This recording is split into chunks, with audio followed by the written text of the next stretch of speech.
Hello, I am Jason, the last word slinger. And I'm Wes, the Lost Hatter. No, he's not. Alrighty then. Yeah. And welcome to the next installment of our podcast. Which you didn't think of a name for. I so thought I I did. Now. I know I got one. The Nerdster Piece Theater. Wow. Yeah. These are not getting better. Dun dun dun dun dun dun dun No. dun dun dun. No. No. Tried to kill me with a forklift. He tried to kill me with a forklift. Ole! Details. That was a little reference for you MST3K fans out there. Yeah. It's, Anyways. I don't think they exist anymore. Yeah, they do. Yeah, they do. They're now just Riff Tracks fans now. Those are fun. So, but yes, next episode of our podcast, we have absolutely no movies to talk about this week. Well, you were going to talk about Wolverine. I thought we already talked about Wolverine. I already talked about Wolverine last time. Really? I don't remember that happening. Yeah, I talked about Wolverine last time. Oh, well then, I'm just bad at this. Remember, I wasn't going to spoil it for you, so I didn't. Right. Yeah. I still haven't seen it. Yeah, you still haven't seen it yet. So, no, I'm not going to talk about Wolverine, and neither of us have seen any new movies. Yeah, although I heard since decent. then. I haven't heard anything bad about Elysium. Oh yeah, I haven't heard anything bad about Elysium either. The video game just It makes makes itself. We can make that reference every time. We do, Every single time. It's all your fault. and I'm proud because I thought of that joke myself. Yes.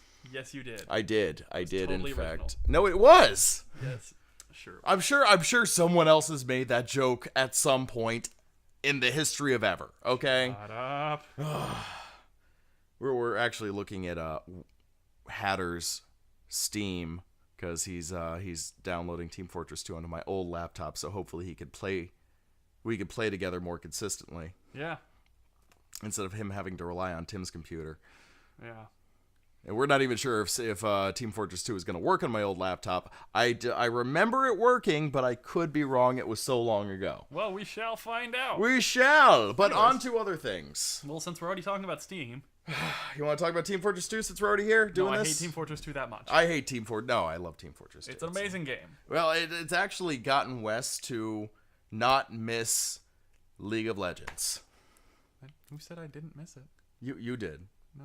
You did. You actually said that to Jordan. No, that didn't happen. You did. It was all a clever lie. You said that to Jordan the other night. You were like, Jordan, I'm going to be honest with you. I really don't miss League all that much. TF2 helps. Well, Wes's biggest issue is that he didn't like the community of League. He likes the game just fine. The gameplay's great. It's a great game. All the characters are awesome. You know, it's fun, but it's a game based off teamwork that's full of assholes. Now who's stealing jokes that they saw somewhere else? Details. Whatever. I mean, I will admit I had a bad instance. We talked about that in an earlier one. My bad initial. When was the last time you played League? It's a while ago. I really haven't played since then. I've been playing Team Fortress 2 and Guild Wars and whatever. Yeah. But Team Fortress 2! Yeah, no, fun game. For those of you who don't know, for some reason that you don't. Who wouldn't know about Team Fortress? Well, actually, there are a lot of people that don't know. Lots of people. Yeah. Team Fortress 2 is a completely free-to-play online game. It's a first-person shooter for computers. It's probably the only. Well, probably not the only one, but it's one of the. It's definitely one of the best first-person shooters. Well, I was going to say it's one of the very few first-person shooters that doesn't take itself seriously. Not at all. My gods, if you could see some of this stuff. One of the achievements we recently got was I'm Batman. Yeah, one of the achievements is I'm Batman, which means you take several different types of damage. No, it's a lot. Oh, just a lot? I know there's an achievement for taking several different types of damage in one life. Well, admittedly, there is 448 achievements. Yeah, there's a lot of achievements. It's No. It's a fun game, though. It doesn't take itself seriously at all. It has 9 classes, each of which is unique in the way that it plays. It's It very can be played in balanced, multiple actually. ways. I mean, they're all fairly balanced. I mean, I think so. Like, I've been known to say, man, this blank class is really dumb. It's really OP on us. It's Yeah. It's beating the crap out of us. But no, the game itself is generally well balanced for how the classes work with each other. Pretty much every class can be countered by another rather easily. Yeah, and then there are counters for the counters. Like, one might say that snipers can be easily countered by spies. Easily. But then there's a specific item that snipers can have to counter the spies that would counter them. Or snipers can just have more pyros. Or spy... Spy checking. God, I love spy checking. One of Wes's favorite classes in the game is the Pyro, who specializes in the flamethrower. What are the odds? Yeah, I know, right? The Pyro uses a flamethrower. Yeah. But yeah, that's one of Wes's favorite classes. One of my favorite classes is the Spy, and that's why Wes and I are at odds often. No, that's why we're on the same team often. Oh, that's right. We always try to be on the same team so that his flamethrower doesn't hurt me. But there are those instances where I burn you to death. Yeah, where we have no choice and he burns me to death. Yeah. I always try to take you out. Always.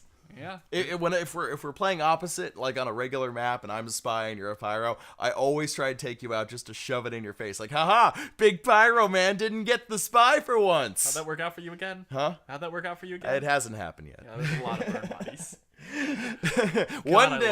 One day it will happen. I love playing TF2 though. It is a lot of fun. What's your other favorite class? I'm apparently enjoying. I apparently play a lot of Sniper. Yeah, well, here's the thing.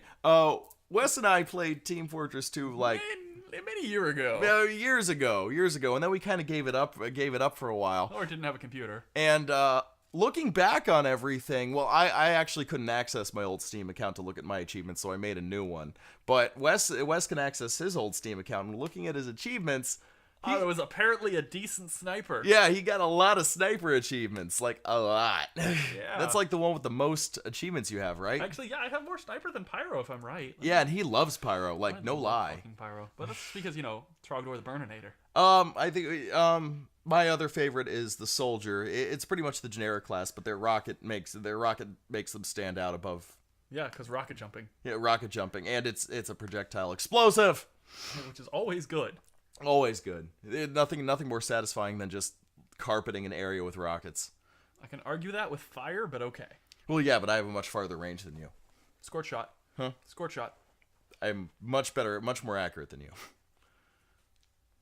Right. One-on-one match now! Okay, but you told me to. Yeah, we don't have time for this. Hold on, I have this. to go kill Tim. Okay. Well, why? Because? Why do you have to kill Tim? I would assume normally for his computer, but this one's already downloading TF2. Yeah, and Tim's not here. No. Okay, anyways. He's at work, actually.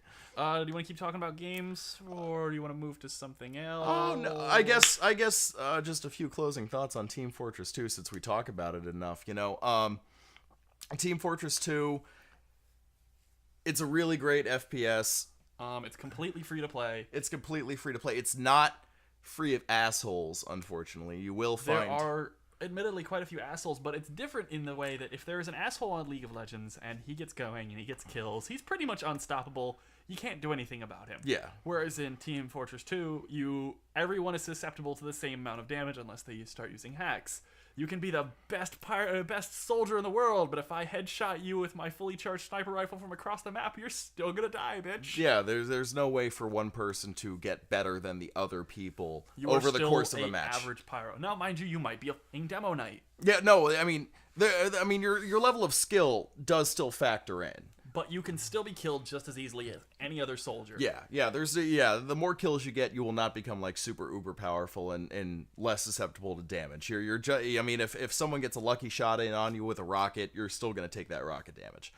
But there are also a lot of modes of play. There are the standard modes of play: payload, capture the flag, attack defense, all that good stuff. But then there are other modes of play as well. I think they're fan made, or those. Oh yeah, no, we were playing a dodgeball server the other day. Oh, how was the dodgeball? Okay, so everyone's pyro. Okay. Do you have to air blast? You have to air blast, but see, there's this missile that gets spawned. It's spawned out of a random point on the map, usually in the middle. You have to air blast the missile around. It starts going towards a specific player, and the server we were on lets you know with a little ting, and you had to air blast the missile, and it would go to a random player on the other team. So you just had to successfully air blast the missile. If you did not, every time the missile got air blasted, it got faster. Oh, so it just got more and more ridiculous. It was really. Did you get really one fun. life? Oh yeah, no, everyone died instantly. Okay, so you just got one life. You didn't respawn. That was it. Yeah, no, and then we've done stuff like balloon race. Balloon race is a lot of heavy. I love playing pyro on that though, dude. Nothing is more satisfying than leveling your minigun at an enemy balloon and just going to town on their deck. It's fun.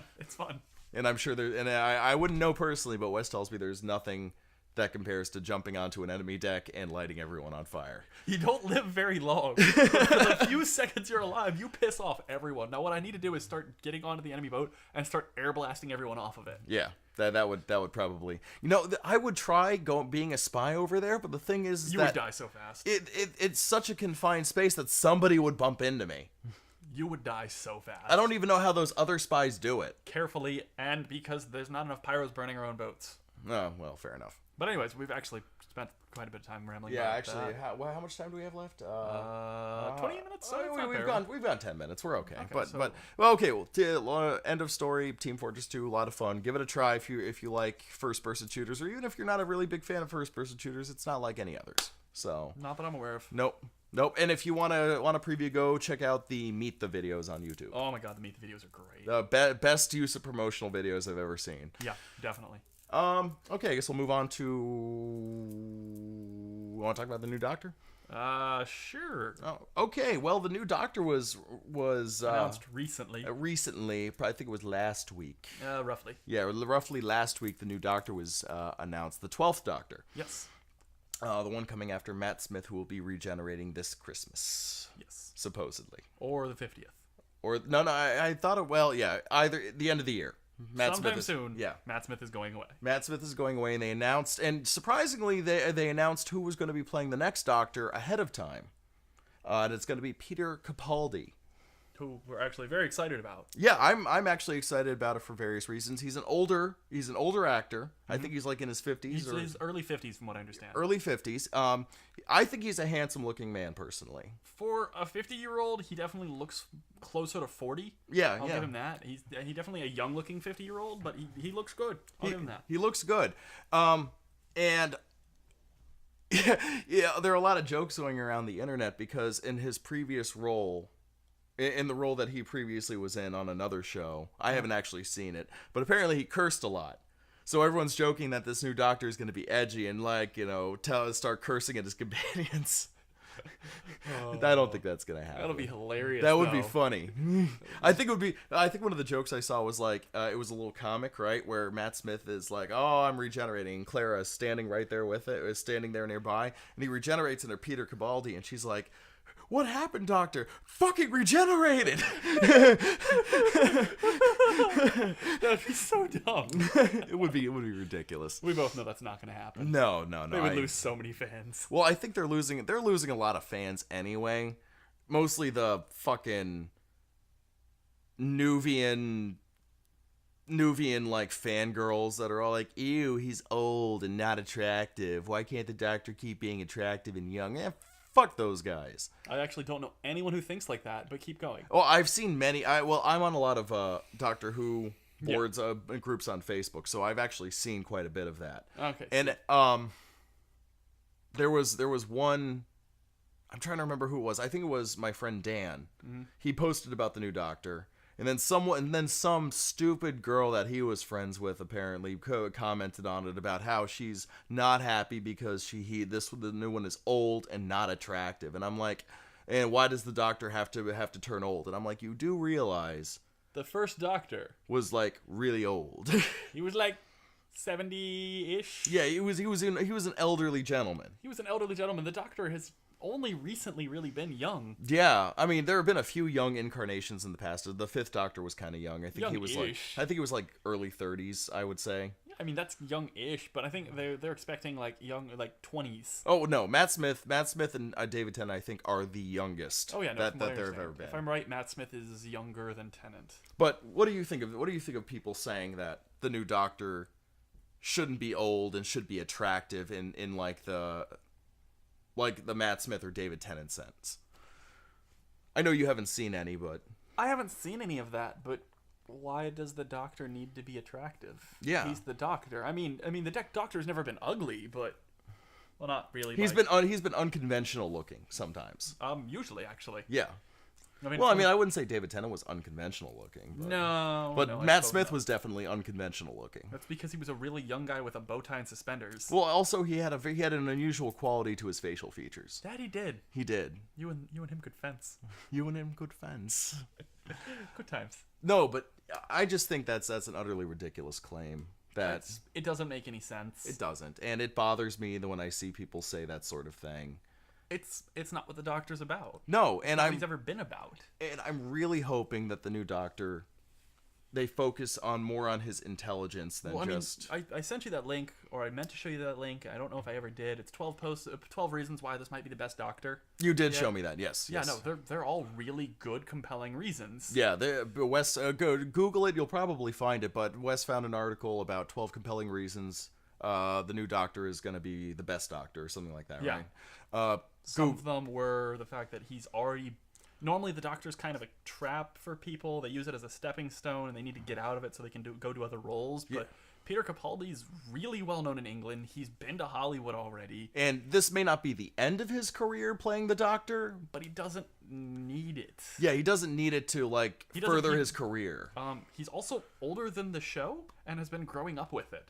Matt Smith had to give himself a crash course. Peter Capaldi actually knows who the Doctor is. Well, yeah, Matt Smith had to give himself a crash course. David Tennant did not. Yes, but that's because David Tennant is David Tennant. Yeah, of course. Nothing against Matt Smith. No. I mean, sometimes when you take a role, like if I were to get a role as an actor playing a well-known character. Well, not even a well-known character, but like let's just say a World War II soldier, right? Yeah. I would put a lot of research into World War II soldiers, the era, how they spoke, things like that, Yeah, no, understandable.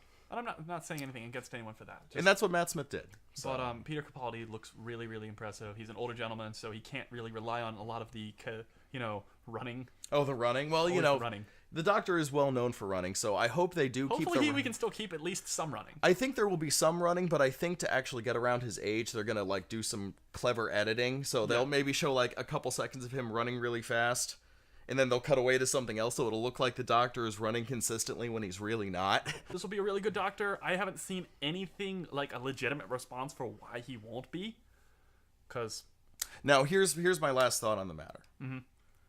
Typically, they leave who the new Doctor is going to be as a surprise for when the regeneration occurs. That's how it happened with Matt Smith, I believe. Mm-hmm. David Tennant regenerated, and then, bam, there was Matt Smith. And that's the first time anyone saw him as the Doctor or knew he was the Doctor, right? Mm-hmm. Now, this time they're doing it differently. And I could be wrong about that, so don't blast me if I'm wrong. But they're announcing ahead of time who the actor is going to be. Mm-hmm. So I'm wondering if Stephen Moffat's got another trick up his sleeve that's going to occur at the regeneration time. I honestly hope not, because I'm really excited about this. But there is one thing that's coming up that supposedly, according to lore. The Valyard? The Valyard has to happen sometime before he's done. Well, it's actually supposed to happen this regeneration. It is supposed to happen this regeneration. Well, so we shall see. My guess, my theory, and this is going on record right now, is that Matt Smith's going to regenerate into Peter Capaldi, right? And then we're going to have his little introduction before the episode ends, right? But we're going to cut away from him. And elsewhere, we're going to see a figure, rise up or form or something. Uh-huh. And they're going to turn around to reveal another actor and be and then very much like John Hurt, it's going to be introducing blah, blah, blah as the Valyard. And then that's going to lead into the next season. Interesting. Well, we shall see. We shall. But I think that's enough about Doctor Who. Well, we finally have new stuff to talk about. Yeah. Yeah, right. And now we're not going to talk about Doctor Who for another couple of months. At least a month. It's going to be 3. At least one. It's going to be 3 months. I don't know what you're talking about. You're crazy. No, shush. Let's go. Okay, Neil Gaiman. I finished Neverwhere. Neverwhere is a book by Neil Gaiman, a very widely popular... Very, very good author. Very good, very popular author. He did the Sandman series, Sandman American books, Gods, American Gods, Coraline, Anansi Boys. He also did Neverwhere, as we stated. The Graveyard Book. The Graveyard, which we just picked up today. And he did several Doctor Who episodes. 2 that I'm aware of. 2. I'm a big fan of Neil Gaiman. He's pretty impressive. I love American Gods. American Gods was fantastic. One of my favorite books. Kind of hard to follow at times, but really good. Yeah, the payoff was really good. Mm-hmm. Finding out what the big reveal was. The big reveal was great. Yeah, it was fantastic. And it never left me really bored. I'll admit I had to put it down a couple of times, but mostly because I was busy with doing other things. But it was still good. I enjoyed it. The Sandman series was also very fantastic. I don't think I've actually looked at that. I could probably get you some copies online so you could look at them. I'd appreciate it. I will. You've read Neverwhere, and I just finished Neverwhere. I loved Neverwhere. Neverwhere was great. I thought it was just long enough. It wasn't too long. As far as like the timeline of the story itself, it didn't take place over a long period of time. No, it was only a couple of days. Yeah, it was only a couple of days that it took place over, but it was a fantastic kind of Alice in Wonderlandish story where the main character finds this hidden world that exists parallel to the regular world, and Kinda. gets involved in some adventure there. Quote unquote. Yeah. I mean, I thought it was kind of Alice in Wonderlandish in that sense. Yes and no, give and take. Well, I mean, in the sense that he fell down the rabbit hole, so to speak. So to speak. I mean, it's not Alice in Wonderland in pretty much any other sense, but just No, that. not really. No. But the Graveyard Book. yeah, tell me about the Graveyard Book. You've read half of it in less than a day. Only a couple pages here and there. What's it about? I don't even know what it's about. Okay, so the Graveyard Book is effectively take the Jungle Book and With just Mowgli and the bear. yeah, Okay. and replace just the jungle with a graveyard and all the animals with dead people. Ah, who's Mowgli? The main character. Is he alive or dead? He's alive. He's being raised by dead people. It's So- working surprisingly well. So the story is about a living person being raised by dead An orphan. people. Or a living orphan being raised by dead people. yeah. In a graveyard. Uh-huh. Interesting. It's actually working out far better than I ever thought it would. Huh. Yeah. That actually sounds intriguing. I'm curious to read it now. It's Neil Gaiman. Oh yeah, it's Neil Gaiman. He always comes up with off-the-wall ideas that Yeah, no, but somehow work out. It's really good from what I've read so far. Oh, I'm excited then. I'll probably have it finished by tomorrow. You probably will, and then I can read it. Yes. You can't read this. Okay, so we're going to talk about that now? Yeah, we're going to talk about this thing that I'm holding that our viewers can't see because it's a podcast. Which means that you have to, make sure that you have like an image of like a box with like cloth over it or something so no one can see what it is. Yeah, I'm gonna intentionally make an image of something people can't see to just taunt them further. Well, that's because you're an asshole. Well, this is another book I'm currently reading. It's called Ready Player One. Yep. I picked this up at the bookstore. Apparently, it's become quite popular lately. Apparently. I actually read about it in a thread on the books subreddit on Reddit.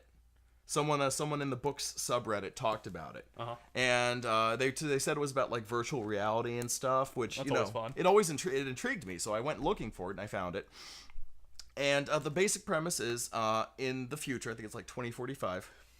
It's 2044. 2045 and 2044.